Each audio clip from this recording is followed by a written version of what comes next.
There you are. Thank you, Mr. Speaker, for giving me this opportunity. And I would like also to join in eulogizing the late CDF. And I want to say that there are many lessons learned truly, but there's no time.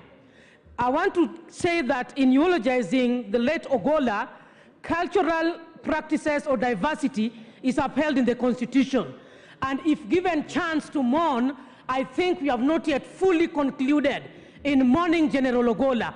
And when you see the region carrying on with mourning General Ogola, know that it is constitutionally upheld in the Constitution.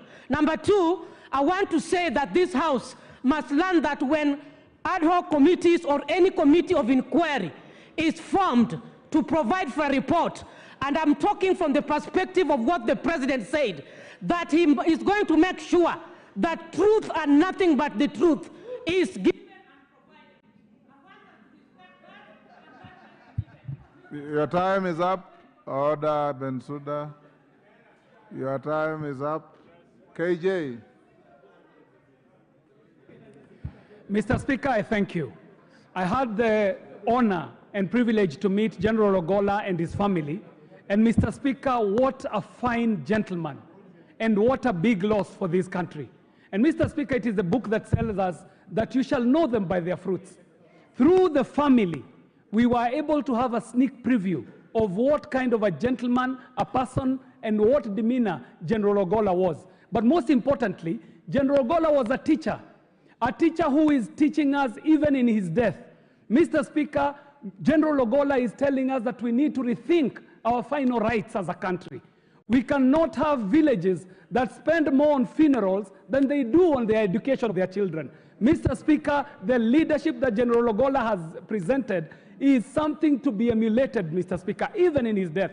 Finally, Mr. Speaker, I just pray that God teach me to number my days so that...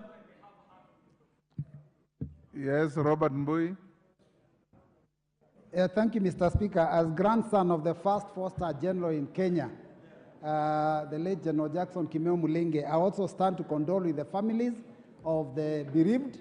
And Mr. Speaker, General Ogola is the first officer, or rather the first general to die in office. So of course there's going to be very many questions. You heard what the son said when there was the funeral was there. He said the father was physically fit, but somehow the father was also preparing them for his demise, which was, you know, those are the kind of questions that we need to have answered. So I think it's important that we hasten the investigations, and if possible, even this House also plays a role in ensuring that we can bring this issue behind us so that Kenyans can also have proper and full closure. Thank you, Mr. Speaker. Thank you. Wow. Donya. We are coming this.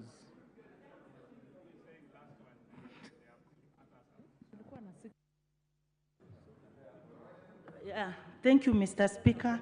As we continue mourning our hero,